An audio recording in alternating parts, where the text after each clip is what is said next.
pessoal, nós somos a equipe do EIMAP, Acessibilidade em Mapa. Vou contar aqui para vocês de forma sucinta sobre nós e como tudo começou. O meu nome é Ana. Meu nome é João. Eu sou o Luiz Roberto. Nós somos estudantes do 4º ano do ensino médio, integrado ao curso técnico em informática no Instituto Federal de São Paulo, campus Campinas. Bom, o nosso suporte é a equipe constituída pelo nosso co-orientador, o professor Leonardo Rocco. Ele é professor de análise e desenvolvimento de sistemas aqui no IFSP. O professor André, que é orientador do EIMAP, e professor de desenvolvimento web estático e dinâmico no IFSP. Nós também temos o Matheus, que é o nosso designer das interfaces e identidade visual do EIMAP. Tratando um pouco sobre o que nós vamos falar aqui, vamos começar um pouco falando da introdução, a problemática, os objetivos que o EIMAP tem, a solução a qual nós chegamos, como a gente vai alcançar esses objetivos, como vai ser feito, qual o caminho a ser tomado, tanto tecnicamente quanto teoricamente. Também vamos discutir sobre alguns resultados que tivemos até hoje, vamos apresentar um pouco dos nossos protótipos, da nossa aplicação para vocês e em que fase nós estamos. E a conclusão é o que vamos fazer daqui para frente, qual o caminho a ser tomado. E o futuro nos move. Inclusive, a gente tem como principal foco usar a tecnologia a favor da população que necessita.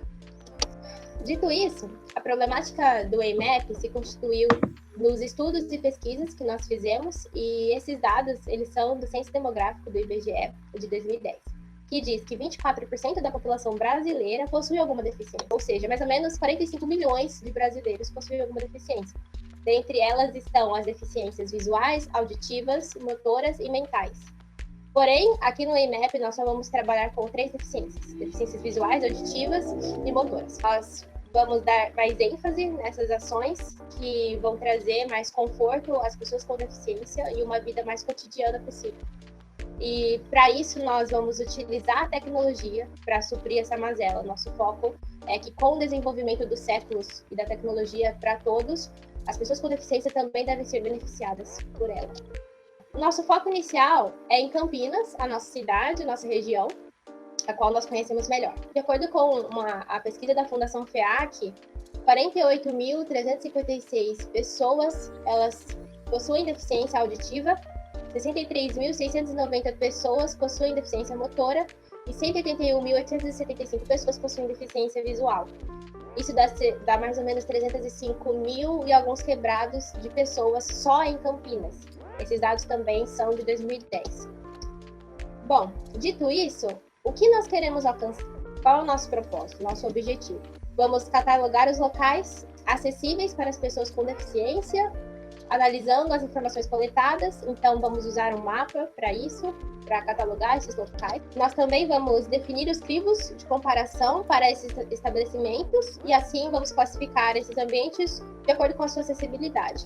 E por último, mas não menos importante, nós vamos captar essas informações dos nossos usuários através de questionários do sistema e vamos colocá-las em um banco de dados e assim fazer as estatísticas, as funções matemáticas que vamos precisar para classificar algum estabelecimento acessível ou não a cada tipo de deficiência. Então, as pessoas com deficiência visual, as pessoas com deficiência auditiva, as pessoas com deficiência motora, cada estabelecimento vai ter uma classificação específica para aquela deficiência. Dessa forma, a gente atinge uma gama maior de pessoas com deficiência e assim o nosso projeto tem mais usabilidade e se torna mais acessível. Lembrando também que a nossa aplicação ela é acessível, visto que nosso público-alvo são essas pessoas. Então, as pessoas com deficiência visual, elas podem aderir o leitor de telas próprio e conseguir ler a aplicação, o site, enfim, para que elas entendam também e consigam usar. A mesma coisa para os deficientes auditivos. Nós também temos o Belibra, para que ele traduza na linguagem o que está escrito, o que é mostrado. Bem, então, a nossa solução, onde nós queremos chegar? Nós, de modo geral, vamos desenvolver essa aplicação web, identificar e apresentar aos usuários os lugares acessíveis, então esses estabelecimentos. Dentre eles, nós temos restaurantes, comércios, locais de lazer, locais de trabalho, prefeituras, clínicas, supermercados, lojas, enfim, de modo geral, todos os estabelecimentos. e vamos disponibilizar quais deles têm acesso a essas deficiências, inicialmente na cidade de Campinas, mas depois nós desejamos ampliar. Bom, continuando aqui, pessoal, vamos falar um pouco sobre a metodologia. A metodologia é uma parte muito importante do projeto, onde a gente mostra quais tecnologias a gente usou, quais ferramentas e qual foi o desenvolvimento do produto utilizado.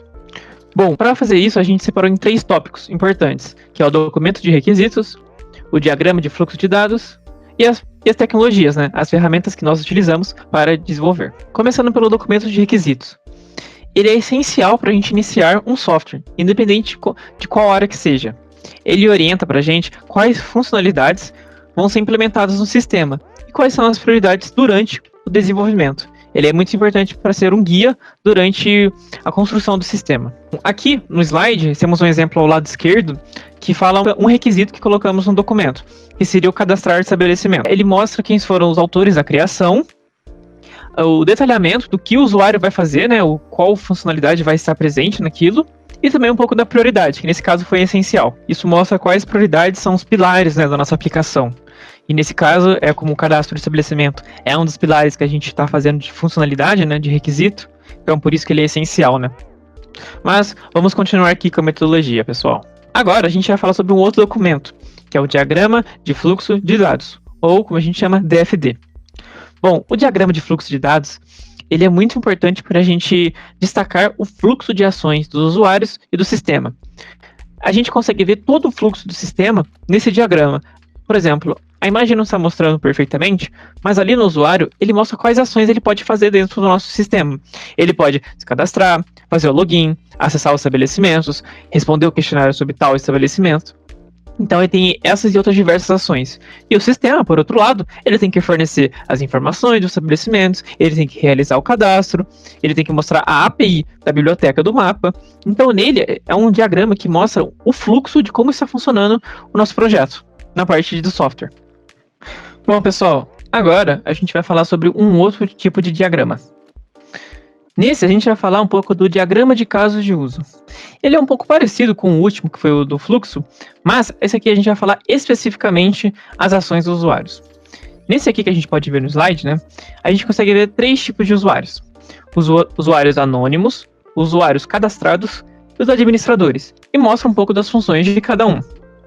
Uma leve diferença entre o cadastrado e o anônimo é o seguinte: o usuário ele pode acessar o mapa de forma anônima.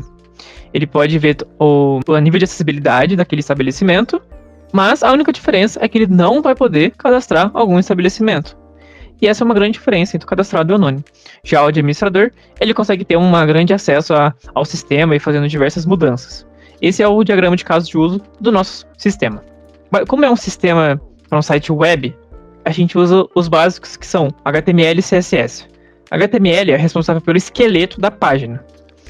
Já o CSS é uma folha de cascata da estilização de todo o conteúdo. E com isso, a gente também está utilizando uma biblioteca JavaScript, que é o React.js, que já é muito conhecido na comunidade. O React, a gente consegue fazer uma flexibilização de componentes, que acaba sendo uma vantagem muito melhor do que só usar o HTML e CSS puro. A gente consegue fatorar componentes, consegue replicar em vários casos, e assim a gente deixa uma aplicação web bem estilizada e bem dinâmica. A terceira tecnologia é o Leaflet. É uma biblioteca JavaScript open source. Ou seja, todos podem contribuir nessa biblioteca para ela se aprimorar cada vez mais. Ela é um pouco diferente do Google Maps, por exemplo. No Google Maps você precisa pagar uma certa quantidade de códigos e dados em cima. E nossa última tecnologia é o Firebase. O que é o Firebase? Ele é uma grande plataforma de várias funcionalidades. Neste caso que estamos utilizando, a gente usa um banco de dados e o hosting, que é o roteamento para o site estar funcionando na web. O Firebase também ele consegue fazer outros tipos de informações, como realizar funções, triggers, gatilhos, e consegue fazer também o Google Analytics, que consegue acessar quantos usuários acessaram o seu site, de que forma e quanto tempo ele ficou. Então o Firebase, que é do Google, consegue ser uma plataforma que ajuda bastante a gente ver como os usuários estão usando a nossa ferramenta, no caso, o nosso site. Beleza, gente. Agora, depois que a gente viu as tecnologias, a gente vai navegar pelo protótipo que estamos desenvolvendo. Aqui, pessoal, a gente já abriu o nosso site, isso já está na web. Então, nele a gente consegue visualizar o menu, né, com 5 pontos. E a gente só dando uma informação a mais, nosso site foi feito também pensando na forma responsiva. Isso significa que, independente de qual dispositivo você esteja acessando, seja celular, seja algum tablet, seja um computador, você vai conseguir ver, porque ele se adapta em diferentes formas. Bom, aqui na parte inicial a gente já tem esse busque agora, que é um botão que você acessa o mapa, só que aí ele abre, esse mapa ainda está em teste, depois a gente vai visualizar, mas vamos continuar na nossa landing page, né, onde tem as principais informações aqui para mostrar para vocês. Aqui a gente explica um pouco mais sobre o projeto e motivação, que é uma frase ali do ex-presidente americano Kennedy, que é lutar pelos direitos dos deficientes é uma forma de superar nossas próprias deficiências, que é uma frase que impactou bastante a gente na construção do projeto. Isso mesmo, pessoal. Um dos pilares mais importantes do nosso projeto é a conscientização. Não é simplesmente trazer a tecnologia e torná-la acessível às pessoas que precisam, mas também conscientizar outras pessoas e auxiliá-las é essencial. Por isso, a gente trouxe algumas leis, e vai ser nesse formato que está aí no site, no formato de carrossel. Essas leis elas vão ser expostas para que as pessoas se conscientizem dos seus direitos e deveres, as pessoas com deficiência. Também, durante a nossa pesquisa, nós encontramos a associação ABNT, né, Associação Brasileira de Normas Técnicas, que fala um pouco sobre quais normas deveriam ter nos estabelecimentos para que eles se tornassem acessíveis aos deficientes. O número dela é NR. Nela são encontradas técnicas e normas, ferramentas de estruturação, de construção para adequar o espaço para que ele seja mais acessível possível. Depois que a Ana nos explicou aqui sobre as leis, né? Aí na parte um pouco mais abaixo do site a gente vê um pouco mais sobre nós três, né? Os alunos e também as pessoas que deram suporte pra gente, né? Nossos orientadores e o Matheus que ajudou na parte de design. Bom, subindo tudo, Ana, você pode clicar ali em Ajude, que o Ajude é o nosso login, né? A gente chama um pouco a atenção para os usuários nos ajudarem. O usuário também pode logar com o Google, né? Uma forma de terceiros. E com isso ele acaba fazendo o login de forma bem rápida, não precisa fazer o cadastro, criar uma senha diretamente do nosso site. Então essa é uma grande vantagem. Não está aparecendo na tela, mas uma segunda tela apareceu para a Ana. E pronto, ela fez o cadastro, já aparece o nome de usuário que vem do Google. E aí, se ela clicar em Busque Agora, ela consegue abrir o mapa. Então a gente vai ver uma pré-visualização de como está o protótipo do nosso mapa. Bom, aqui, os ícones ali é onde que vamos dividir as cores dos estabelecimentos. Como a gente vai definir as cores?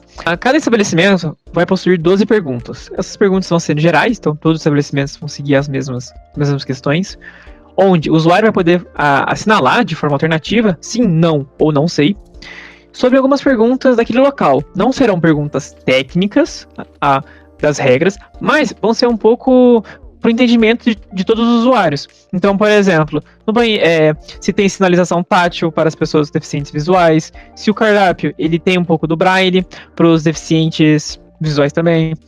Então, com isso, a gente vai seguindo um pouco, entender um pouco daquele local e assim a gente fazer um cálculo para gerar as cores e mostrar para os usuários a acessibilidade daquele estabelecimento. Então, basicamente, esse é um fluxo de como a gente vai definir as cores e acessibilidade dos locais. Bom, vocês puderam observar em que pé nós estamos. Vocês viram em que fase do protótipo nós estamos e quais são as funcionalidades que já implementamos. O que nos cabe dizer agora é para onde nós vamos, o que ainda falta fazer, né? Entre os passos que ainda temos que tomar está a validação participativa, seria validar o que nós fizemos até agora com potenciais usuários, ou usuários de fato, dessa ferramenta. Ainda falta elaborar as questões, que elas têm umas tecnicalidades que precisam ser convertidas para uma linguagem cotidiana mais simples, para o usuário não ter nenhuma dificuldade em responder essas questões.